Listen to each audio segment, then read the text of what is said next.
વિદ્યાર્થી મિત્રો, દ્રવ્યના ઉષ્મીય ગુણધર્મ એમાં આપણે આના આગલા વિડીયોમાં લગભગ 2 જ વ્યાખ્યા જોઈ. એક ઉષ્માધારિતા અને વિશિષ્ટ ઉષ્માધારિતા. ઉષ્માધારિતામાં કંઈક આમ લખ્યું હતું, Hc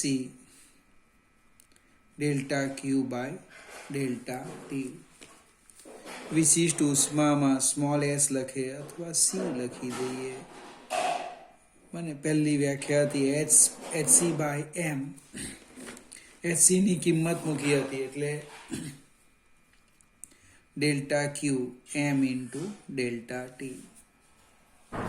વાયુ માટે દળની જગ્યાએ મોલ લખેલું એટલે મોલર વિશિષ્ટ ઉષ્મા. એમાં 2 શબ્દ આપ્યા, અચળ કદે અને અચળ દબાણે મોલર વિશિષ્ટ ઉષ્મા, સીપી અને સીવી. એની ચર્ચા હજુ બાકી છે, જે આપણે આના પછીના ચેપ્ટરમાં આવશે. હવે આજે ખૂબ અગત્યનો એક મુદ્દો જોવાના છે, અવસ્થા.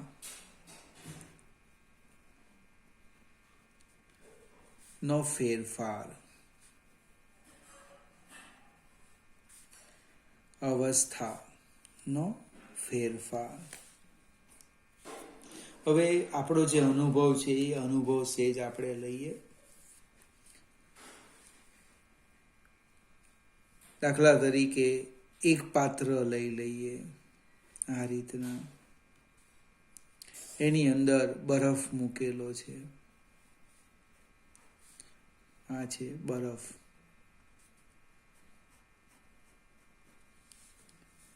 હવે તમે એને બહારથી ઉષ્મા આપો. આ બર્નર લઈ લઈએ. ઉષ્મા મીન્સ ગરમ કરીએ, ઉર્જા આપવામાં આવે.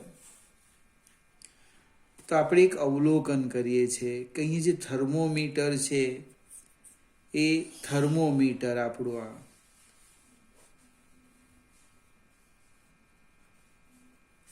એ 0 સેલ્સિયસ તાપમાન બતાવે. પ્રશ્ન કયો હતો કે પદાર્થને ઉષ્મા ઉર્જા આપવામાં આવે. પદાર્થને ઉષ્મા ઉર્જા આપવામાં આવે ત્યારે તેના તાપમાનમાં ફેરફાર થાય. આ આપણી વાત હતી. પદાર્થને ગરમ કરો એટલે એના તાપમાનમાં ફેરફાર થાય. તો પ્રશ્ન એ ઉદ્ભવે કે આ જે બરફ છે એને હું બહારથી ઉર્જા આપું છું, છતાં પણ એનું તાપમાન બદલાતું નથી. તો મારી જે આ ઉર્જા છે ક્યાં ગઈ હશે? બરફની જગ્યાએ પાણી લઈ લેવું. બને બરફની જગ્યાએ આપણે પાણી લઈ લઈએ. પાણીને તમે ગરમ કરો, થર્મોમીટરમાં જો શરૂઆતમાં તાપમાન ખૂબ ઝડપથી વધે. તાપમાન કેટલું થઈ ગયું? પાણીનું તાપમાન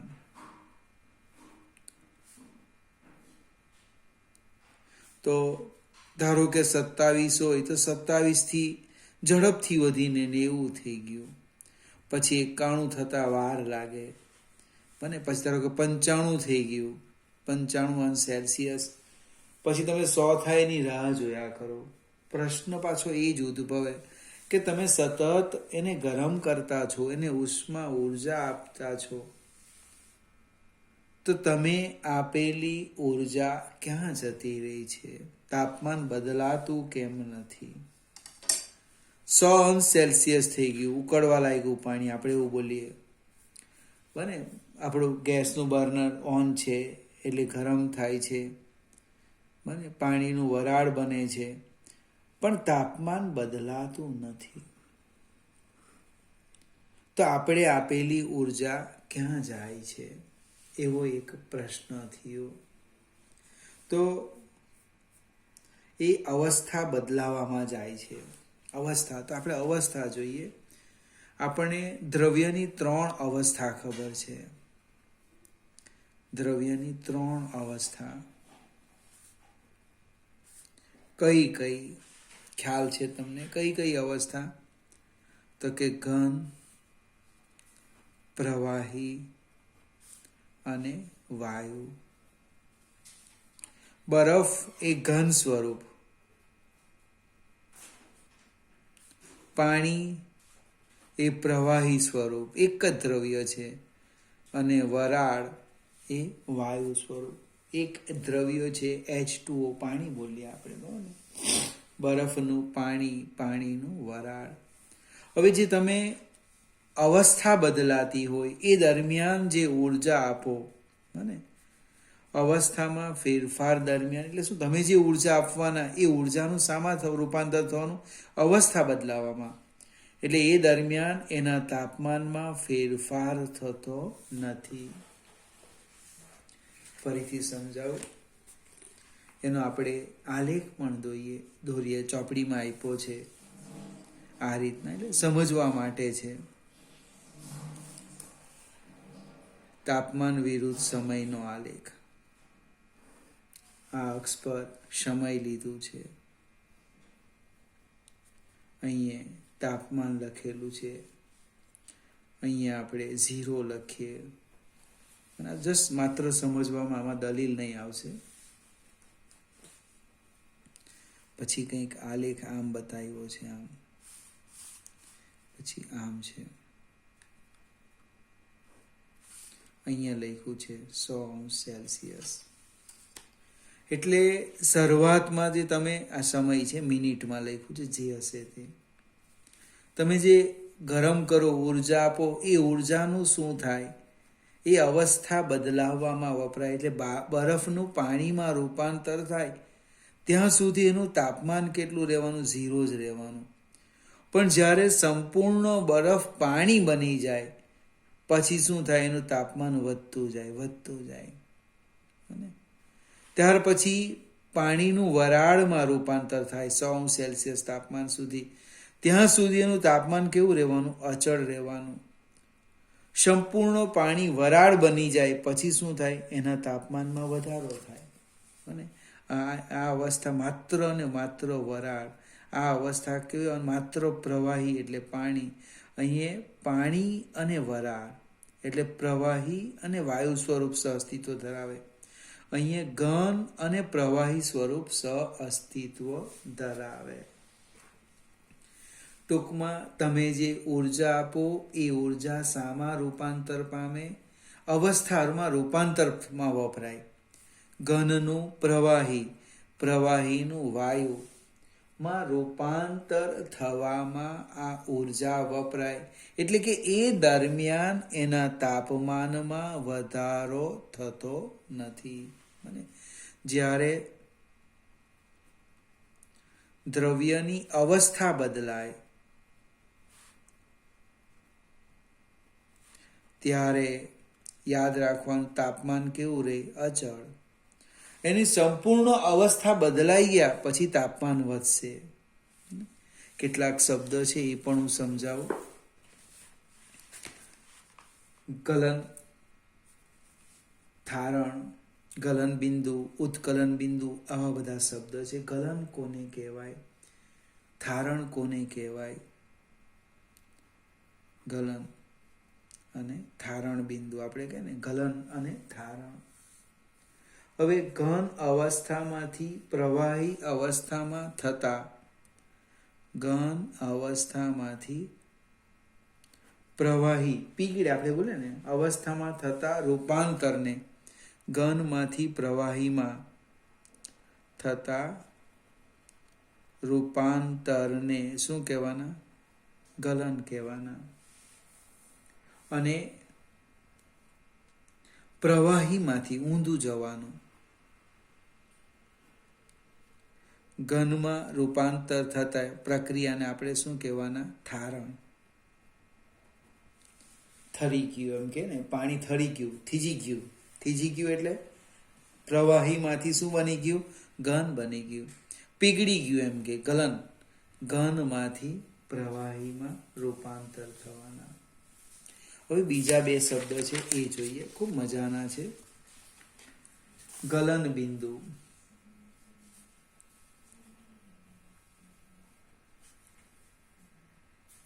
અને બાજુમાં લખી દઈએ ઉત્કલન બિંદુ. તમને દેખાય એ રીતના પ્રયત્ન કરો લખવા માટે. ઉત્કલન બિંદુ, ગલન બિંદુ અને ઉત્કલન બિંદુ બંને એક જ વ્યાખ્યા છે, ખાલી સમજવાનું છે. અવસ્થા સાથેનો કન્સેપ્ટ છે એનો. હવે જે તાપમાને પદાર્થ ઘનમાંથી પ્રવાહી અવસ્થામાં રૂપાંતર થતું હોય, જે એટલે બરફનું પાણી બને છે. હું સમજાવું. અહીંયા આ રીતના લખીએ, બરફનું પાણી છે. અહીંયા લખું છું પાણીનું વરાળ છે.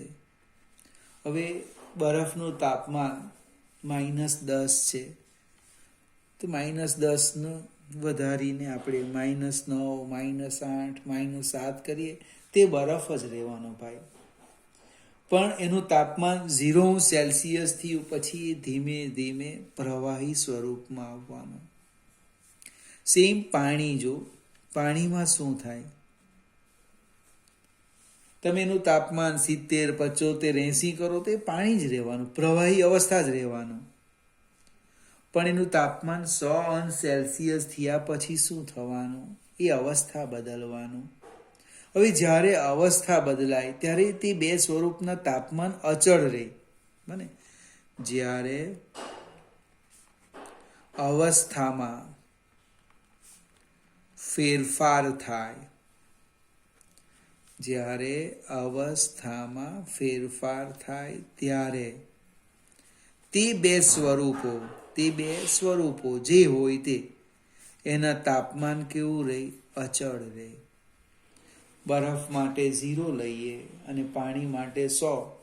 બને સંપૂર્ણ બરફ પીગળે નહીં, ઘનમાંથી પ્રવાહી ત્યાં સુધી 0 જ રહેવાનું. એને આપણે ગલન બિંદુ કહેવાના. 100°C તાપમાને સંપૂર્ણ પાણી વરાળ ન બને ત્યાં સુધી શું થવાનું? એ તાપમાન અચળ રહેવાનું. એને આપણે કહેવાના ઉત્કલન બિંદુ. પણ સંપૂર્ણ બરફ પીગળી ગયો પછી તાપમાનની અચળ રહે, વધે. સંપૂર્ણ પાણી વરાળ થઈ ગયું પછી તાપમાન અચળ નહીં રહે, વધશે. તો એની વ્યાખ્યા સમજાવું. એક સમજાવું, બીજી તમારે જાતે તૈયાર કરવાની. હું સમજાવીશ બંને જ. કે જે તાપમાને ઘન અને પ્રવાહી અવસ્થા કેવી રહે? ઘન અને પ્રવાહી અવસ્થા એકબીજાના ઉષ્મીય સંતુલન, હવે આ શબ્દો તો આપણે શીખ્યા જ નથી. એકબીજાના ઉષ્મીય સંતુલનમાં રહે. જે તાપમાને ઘન અને પ્રવાહી અવસ્થા એકબીજાના ઉષ્મીય સંતુલનમાં રહે તે તાપમાનને શું કહેવાના છે? ગલન બિંદુ કહે છે. ફરીથી સમજાવો. ઉષ્મીય સંતુલનનો અર્થ બંનેના તાપમાન સરખા, બંને પાસે ઉર્જા સરખી, એટલે એને કહેવાના ઉષ્મીય સંતુલન. બરફનું જ્યારે પાણી બનતું હોય તો બરફ અને પાણી બંનેના તાપમાન સરખા જ રહે, બંને ઉષ્મીય સંતુલનમાં છે એમ કહેવાય. આ થર્મોમીટર જે તાપમાન માપે ને એમાં કોણ આવે? ઉષ્મીય સંતુલન. જેની સાથે સંપર્ક કરવામાં આવે થર્મોમીટરને આ રીતના, તો આ ભાગ અને આ ભાગ પ્રવાહી ઉષ્મીય સંતુલનમાં થઈ જાય, એટલો પારો ઉપર ચડીને સ્થિર થઈ જાય, એટલે આપણે માપી લઈએ. ફરીથી, જે તાપમાને ઘન અને પ્રવાહી અવસ્થાઓ એકબીજા ના ઉષ્મીય સંતુલનમાં રહે તે તાપમાનને તે દ્રવ્યનું ગલન બિંદુ કહે છે. હવે વાતાવરણના દબાણે જે ગલન બિંદુ છે, વાતાવરણના દબાણે એટલે રૂમ ટેમ્પરેચર એમ કે દબાણે એ ગલન બિંદુને કંઈક સ્પેશિયલ નામના પ્રસામાન્ય ગલન બિંદુ, નોર્મલ મેલ્ટિંગ પોઈન્ટ, અને એ જે ગલન બિંદુ છે એ ગલન બિંદુને આપણે શું કહેવાનું? પ્રસામાન્ય ગલન બિંદુ, નોર્મલ મેલ્ટિંગ પોઈન્ટ. બીજી બાજુ ઉત્કલન બિંદુ, મને એવો વિશ્વાસ છે કે તમને વ્યાખ્યા આવડી જશે. હું ગલન બિંદુ સમજાવું, તમારે ઉત્કલન બિંદુની વ્યાખ્યા વિચારવાની છે. જે તાપમાને ઘન અને પ્રવાહી અવસ્થા એકબીજા સાથે ઉષ્મીય સંતુલનમાં રહે તે તાપમાનને ગલન બિંદુ કહે છે. તે બાજુમાં લખાવું, આશા રાખું તમે મારી સાથે બોલતા હશે. જે તાપમાને લખાવો, કઈ અવસ્થા? પ્રવાહી અને વાયુ અવસ્થા કેવી રહે? એકબીજા સાથે ઉષ્મીય સંતુલનમાં રહે તે તાપમાનને ઉત્કલન બિંદુ કહે છે. ઉત્કલન બિંદુ કહે છે. Boiling point. ફરીથી, ઘન, જે તાપમાને ઘન અને પ્રવાહી રહે એને ગલન બિંદુ, અને જે તાપમાને પ્રવાહી અને વાયુ સહઅસ્તિત્વ રહે એને ઉત્કલન બિંદુ. બરફનું ગલન બિંદુ 0 અને ઉત્કલન બિંદુ કેટલું? 100 પાણીનું. અને 100°C તાપમાને પાણી શામાં રૂપાંતર પામે? વરાળમાં. બરાબર યાદ રાખજો. અને 0 એ બરફ પાણીમાં રૂપાંતર પામે. વાતાવરણ દબાણે જે ઉત્કલન બિંદુ છે એને પ્રસામાન્ય ઉત્કલન બિંદુ કહે છે. હવે એક મજાનો પ્રયોગ છે. આ ગલન બિંદુ અને ઉત્કલન બિંદુ બંને પ્રયોગ માત્ર સમજવાના છે. એના ઉપર દબાણની અસર જોવાના. દબાણ આપણે પ્રયોગ જોઈએ અને પછી એના ઉપરથી પરિણામ મેળવીએ કે દબાણ વધતા ગલન અને ઉત્કલન બિંદુ વધે કે ઘટે, અને ઘટતા શું થાય. તો આપણી બુકની અંદર એક સરસ પ્રયોગ આપેલો છે. પહેલો પ્રયોગ લેમ, એક લાકડાનો બ્લોક લીધેલો છે. એની ઉપર એક બરફનો ખૂબ મોટો ટુકડો મૂકી દીધો. આ રીતે ધારો કે આ બે આંગળી લાકડાના ટુકડો ને આ બોલપેન એ બરફનો ટુકડો છે એમ મૂક્યો છે. હવે બોલપેન ઉપર એક લોખંડનો તાર આ રીતના આમ લટકાવી દેવા. ખ્યાલ આવશે ને? આ બાજુ ને આ બાજુ વજન લટકાવો ને, એટલે વજન લટકાવું છું. જો 5 કિલોગ્રામ, 10 કિલોગ્રામ, 15 કિલોગ્રામ વજન લટકાવો. તો વજન લટકાવે એટલે શું થયું? પહેલાં આ જે હતું આ તાર આમ જ મૂક્યો. હવે એના ઉપર વજન લટકાવું એટલે દબાણ વધ્યું. દબાણ વધવાને કારણે શું થયું? તમે એનું અવલોકન કરજો. એ તાર છે ને ધીમે ધીમે નીચે આવશે અને અહીંથી નીચે આવી જવાનું. પણ આ જે બરફની લાદી છે, ખૂબ મોટો ટુકડો છે, એના એ બે ભાગ કરતો નથી. એના એ બે ભાગ કરે નહીં. કેમ નથી કરતો? તો સમજાવું કે જેવો તારના છેડે વજન લટકાયું એટલે દબાણ વધી ગયું. દબાણ વધવાથી શું થઈ ગયું? ગલન બિંદુ ઊંચકે આવી ગયું, એટલે તાપમાન વધી ગયું. એને કારણે શું થવાનું? એટલો ભાગ પીગળી જવાનો, એટલે પ્રવાહી થયું, એ નીચે જવાનો. તાર જેવો નીચે જાય બને એટલે તરત જ ઉપર પાછું થારણ થઈ ગયું. તાર ધીમે ધીમે નીચે આવે અને ઉપર શું થવાનું, ફરીથી પ્રવાહીનું ઘનમાં રૂપાંતર થતું જવાનું. દબાણ વધવાથી તાપમાન સેજ વધી ગયું એટલે શું થઈ ગયું, એ ભાગ પીગળી ગયો. એટલે ઘનનું પ્રવાહી પણ જેમ જેમ નીચે જાય તેમ ઉપર પાછું પ્રવાહીનું ઘનમાં આવે એટલે બરફના ભાગ થતા નથી.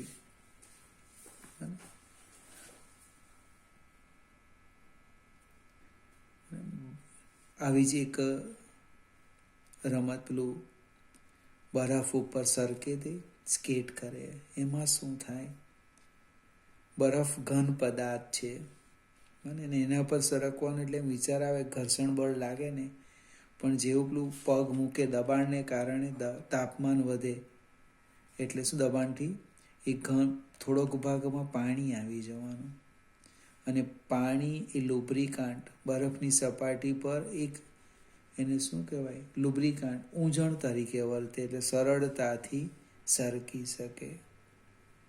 સેમ ઉદાહરણ ઉત્કલન બિંદુનું આપવું. આપણે દરેકના ઘરે જ આ પ્રેક્ટિકલ થાય પણ ખબર નહીં. આપણે એક પાત્ર આવું બીકર લઈએ, જોજો બીકર.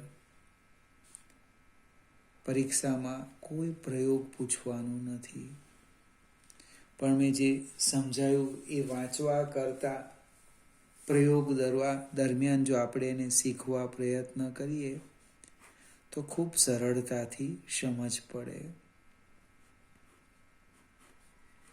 આ એક સ્ટેન્ડ છે, એના ઉપર એક બીકર મૂકેલું છે, આ જ્યોત છે બર્નરની. હવે અહીં એક બોજ છે રબરનું, એમાંથી એક થર્મોમીટર મૂકેલું છે, આ તાપમાન માપે થર્મોમીટર. બીજી એક નળી મૂકેલી છે આવી. હવે પ્રયોગ આ પ્રયોગ નથી કરવાનો, ખાલી સમજવાનો પ્રયત્ન કરવાનો છે કે તમે આ બીકરને અંદર પાણી ભરેલું છે, આ રીતના ગરમ કરો એટલે એનું તાપમાન વધશે. અહીંથી આપણે થર્મોમીટરની મદદથી માપી શકીએ. જ્યારે 100°C થશે ત્યારે શું થાય, આ પ્રવાહી વાયુમાં રૂપાંતર થવાનું, અવસ્થા બદલાવાની. હવે એ વરાળ કદાચ આપણે જોઈ શકીએ નહીં, તો આ નળીમાંથી જે બહાર આવે એ વરાળ આપણે જોઈ શકવાના. અને પાણી આપણે કહીએ ઉકળવા લાગ્યું, બોઇલિંગ પોઈન્ટ. ધીમે ધીમે પ્રવાહી વાયુ અવસ્થામાં રૂપાંતર પામતો જાય. તાપમાનનું તો 100 અચળ જ રહેશે. હવે એક કામ કરીએ, આપણે નરી આંખે જોતા છે કે ઉકળે. તમે ઘરે બીજું છે ને પરપોટા બધા ઉપર આવે, વરાળમાં રૂપાંતર થાય. બને આ જે નળી જે છે જેમાંથી વરાળ બહાર આવે છે, આ નળી, એ નળીને તમે બંધ કરી દો. આ જે નળી છે એને અહીંથી આપણે બંધ કરી દઈએ. બંધ કરવાથી શું થયું, જો ચેક કરો. બંધ જેવું કરી દીધું એટલે અહીંયા ઉકળવાનું બંધ થઈ ગયું. કેમ બંધ થઈ ગયું? તો કે હવે વરાળ બહાર જઈ શકતી નથી એટલે અહીંયા દબાણ વધી ગયું. દબાણ વધી ગયું એને કારણે શું થયું, ઉત્કલન બિંદુ ઊંચું જતું રહ્યું. 100 તો એની જગ્યાએ ધારો કે 105 થઈ ગયું, 110 થઈ ગયું. એટલે ફરીથી એનું તાપમાન વધારતા જાઓ. અને કોઈ એક તાપમાને દબાણ વધવાને કારણે શું થાય છે, ફરીથી પાણી ઉકળવા લાગશે.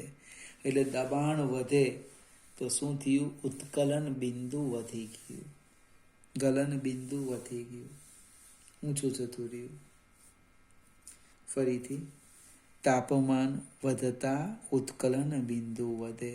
તો ઘટતા શું થાય, તો હાલનું તાપમાન 100°C છે. એક કામ કરો, આ બર્નરની જ્યોતને દૂર કરી દો, અહીંયાથી એને ખસેડી દો. ધીમે ધીમે તમે જો તાપમાન કદાચ કેટલું થઈ ગયું, ઘટશે.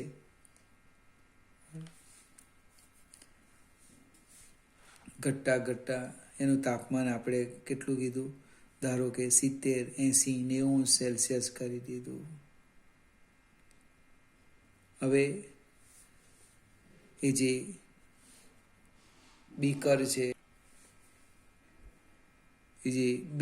એ બીકરને આપણે તાપમાન કેટલું કર્યું તો કે 80 સેલ્સિયસ કર્યું, ચોપડીમાં લખેલું છે.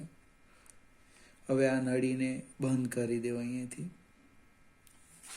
બંધ કરી દીધી. બીકરને ઊંધું મૂકી એના ઉપર ઠંડુ પાણી, બરફ નાખવામાં આવે. હવે બરફ નાખવાથી શું થાય? અંદરનું જે દબાણ છે એ ઘટી ગયું. દબાણ ઘટવાથી શું થયું? ઉત્કલન બિંદુ નીચે જતું રહ્યું અને ફરીથી એ નીચા તાપમાને, એટલે ધારો કે 80 સેલ્સિયસ તાપમાને છે, ત્યાં જ એ ઉકળવા લાગશે. કહેવાનો અર્થ સમજાવો. આ પ્રયોગ ચોપડીમાં શાંતિથી ધીમે ધીમે જોજો. આ રીતના હું લખું છું. દબાણ વધે ઘટે તો ઉત્કલન બિંદુ શું થાય? દબાણ સાથે ઉત્કલન બિંદુ વધે, દબાણ સાથે ઉત્કલન બિંદુ એટલે ઘટે તો ઉત્કલન બિંદુ ઘટે. દબાણ સાથે ઉત્કલન બિંદુ, દબાણ વધે ઉત્કલન બિંદુ વધે, દબાણ ઘટે ઉત્કલન બિંદુ ઘટે. આપણે ઘરમાં એક સાધન છે બને, પ્રેશર કુકર. કુકરની આગળ પ્રેશર લખીએ, દબાણ. બને કુકરને તમે જો ઓળખો નહીં ને તો વિસ્ફોટ થઈ જાય. બોઇલર શબ્દ આવે કંપનીમાં, બોઇલરમાં પણ આ જ આવે. હવે કુકરમાં શું થાય? તમે કુકરનું જો અવલોકન કર્યું તો એક બંધ પાત્ર છે આવું. અહીં એકાદ જગ્યાએ સીટી મૂકેલી છે. તમે અહીંથી ગરમ કરો, ઉષ્મા આપો એટલે પાણીનું વરાળમાં રૂપાંતર થવાનું. હવે વરાળ બહાર નીકળી ન શકે એટલે અંદર દબાણ વધવાનું. દબાણ વધે એટલે શું થવાનું? પાણીનું ઉત્કલન બિંદુ ઊંચે જવાનું. 100 હતું, 100ની જગ્યા કેટલું થઈ ગયું? 110 થઈ ગયું, 115 થઈ ગયું. એનો અર્થ શું થાય? કે તાપમાન વધતા એ જે દ્રવ્ય બદલેલું છે એ ખોરાકનું સ્વરૂપ બદલાઈ જશે. ખૂબ ઊંચી સપાટીએ દબાણ કેવું હોય? ઓછું હોય. દાળની વાત કરીએ, તુવરની દાળ એમ કે ચડે નહીં, એમ કે કેમ ન ચડે? તો કે એને ચડવા માટે તાપમાન ઊંચું જોઈએ, અને ઊંચા તાપમાને મળે નહીં. ખ્યાલ? ધારો કે બહુ ઊંચાઈએ જઈએ તો ઉત્કલન બિંદુ ઘટી જવાનું, અને 100 સેલ્સિયસ તાપમાને દાળ કે દાળ ચડે નહીં, અચલ રહે. અચલ આપણે બોલીએ ને તુવરની દાળ, ગણિતનો ઉપયોગ આવ્યો. ચલ એ અચલ રહે, અચલ. તાપમાન વધારતા હતા તો ચડે નહીં. જો મમ્મી શું કરે ખબર? એને દબાવી જોઈએ. કેમ? તો કે બદલાય કે નહીં બદલાય? બદલાય ગઈ એટલે ચડી ગઈ, એટલે કે દાળ તૈયાર થઈ ગઈ. એટલે કુકરમાં તાપમાન ઊંચું લઈ જઈએ અને અચલને શામાં રૂપાંતર કરી દઈએ? ચલમાં રૂપાંતર કરવામાં આવે. બાજુમાં એક સેફટી વાલ્વ પણ હોય. હવે ભારતની વાત નહીં કરીએ, કોઈ પણ દેશમાં વ્યક્તિ બધા સરખા જ છે. કેટલીક વખત એની દબાણ કરવાની, સહન કરવાની ક્ષમતા નક્કી નહીં કરેલી હોય તો કુકરમાં વિસ્ફોટ થાય. પણ જો આ વાલ્વ બરાબર હોય અને દબાણ અમુક કરતાં વધી જાય તો એને પીગળી જવું જોઈએ, નીકળી જવું જોઈએ બહાર. એટલે વરાળ બધી નીકળી જાય એટલે વિસ્ફોટ થતો નથી. ફરીથી મિત્રો આપણે ઘણો બધો સમય ખાલી વ્યાખ્યામાં જ બગાડ્યો. ગલન બિંદુ, ઉત્કલન બિંદુ, તાપમાન સાથે એની વ્યાખ્યા આપી, દબાણ પર એની અસર સમજાવી. દબાણ વધે એના મૂલ્યો પણ ઊંચા જાય, વધતા જાય છે. હવે મેઇન પોઈન્ટ્સ પર આવી ગયા. આપણે જે વ્યાખ્યા આપવાના છે બે જોઈ, ગલન બિંદુ, ઉત્કલન બિંદુ. હવે ગુપ્ત ઉષ્મા. આજે હું માત્ર એક જ થોડી સમજૂતી આપું, એક જ વ્યાખ્યા આપીશ. ગુપ્ત ઉષ્મા. તો અવસ્થા બદલાવવા માટે જે ઉર્જાની જરૂર પડે એને આપણે ગુપ્ત અદૃશ્ય જોઈ શકતા નથી. રૂપાંતરણ ઉષ્મા, ગુપ્ત ઉષ્મા, એનું બીજું પણ નામ છે રૂપાંતરણ ઉષ્મા. આપણે જેને જોઈ શકતા નથી એટલે એને ગુપ્ત ઉષ્મા કીધું. એક દ્રવ્યને બીજા દ્રવ્ય, એક અવસ્થામાંથી બીજા અવસ્થા માટે જરૂરી ઉર્જાને આપણે શું કહેવાય? રૂપાંતરણ ઉષ્મા. એની વ્યાખ્યા જોઈએ. આપણે પહેલો શબ્દ લઈએ, ગલન ગુપ્ત ઉષ્મા. એક વ્યાખ્યા હું આપું, એક તમારે મને વોટ્સઅપ પર લખીને ફોટો પાડીને મોકલાવાની. ઉત્કલન ગુપ્ત ઉષ્મા. હું તમને કઈ વ્યાખ્યા સમજાવું? ગલન ગુપ્ત ઉષ્મા. પહેલા લખું છું ગણિતમાં, L બરાબર Q/m. L બરાબર Q/m. હવે એને આપણે ગણિતમાં લખેલું શબ્દમાં લખીએ. કેવી રીતે લખીએ? છેદવન કરવાનો. કોમન વ્યાખ્યા લખું છું પહેલા. એકમ દળના પદાર્થને, એકમ દળના પદાર્થને એક અવસ્થામાંથી બીજી અવસ્થામાં લઈ જવા જરૂરી ઉષ્મા ઉર્જાને ગુપ્ત ઉષ્મા, ગુપ્ત ઉષ્મા કહે છે. ફરીથી છેદવન કર્યો. એકમ દળના પદાર્થને એક અવસ્થામાંથી બીજી અવસ્થામાં લઈ જવા માટે જરૂરી ઉર્જાને ગુપ્ત ઉષ્મા કહે છે. ફરીથી પહેલા મેં ગુપ્ત ઉષ્માની વ્યાખ્યા આપી. એકમ દળના પદાર્થને એક અવસ્થામાંથી બીજી અવસ્થામાં લઈ જવા જરૂરી ઉષ્મા ઉર્જાને ગુપ્ત ઉષ્મા કહે છે. એનો એકમ કયો? તો એનો યુનિટ લખીએ. SI unit. જૂલ પર કિલોગ્રામ, કેલરી પર કિલોગ્રામ, કેલરી પર ગ્રામ. એનું પારિમાણિક સૂત્ર તમારે લખી દેવાનું. હવે તમારે મને ગલન ગુપ્ત ઉષ્મા અને ઉત્કલન ગુપ્ત ઉષ્માની માત્ર વ્યાખ્યા લખી ફોટો પાડીને મોકલાવાનું. અમને લગભગ 1 કે 2 દિવસ પહેલાં તમારી સંખ્યા 58ની સંખ્યા છે. માત્ર એક આરતીએ મને કંઈક પ્રશ્ન હતો એ ગણતરી કરીને મોકલાવેલો. એવું નહીં ચાલે. વિદ્યાર્થી મિત્રોએ રિક્વેસ્ટ કરું, વિજ્ઞાન પ્રવાહ ખૂબ સરળ છે. જેટલો સરળ એટલો જ ભારે છે. એક તો આપણે ક્લાસ રેગ્યુલર ચાલતા નથી. વિડીયોની મદદથી સમજવા પ્રયત્ન કરવાનો. એટલે તમારે પણ કંઈક પ્રશ્નો પૂછવાના. અને કે મને આ નથી ખ્યાલ આવતો. વચ્ચે 3 એક બહેનો હતી, બુહારીની કહેતી હતી, પણ પછી કંઈ ફોન આવ્યો નથી મારા પર. અને આ બધી જ વસ્તુ કામની છે જીવનમાં. માર્ક્સ તો ઠીક, હવે પ્રેશર કુકરનો ઉપયોગ કરીએ ને, એ કેમ કરીએ, અંદર શું થાય, કઈ ઘટના બને, એ આપણને ખ્યાલ આવે, બીજાને નહીં ખ્યાલ આવે. એટલે કેમ છું, ધીમે ધીમે ન ખ્યાલ આવે વિડીયો 2 વાર જો, 3 વાર જો, અથવા મને પ્રશ્નો ફોન કરીને પૂછી લેવાનું. પણ બહુ બધું ભેગું થશે પછી તમને પણ તકલીફ પડે. એટલે એક રિક્વેસ્ટ, આજે તો ખરેખર કંઈ ચલાવ્યું નથી, ઘણો સમય થઈ ગયો. એક ગલન બિંદુ, ઉત્કલન બિંદુ ને ગુપ્ત ઉષ્મા 3 વ્યાખ્યા આપી છે 2 જ મિનિટની. એ પરફેક્ટ તૈયાર કરો અને મને આ વ્યાખ્યા લખીને મોકલાવવાની.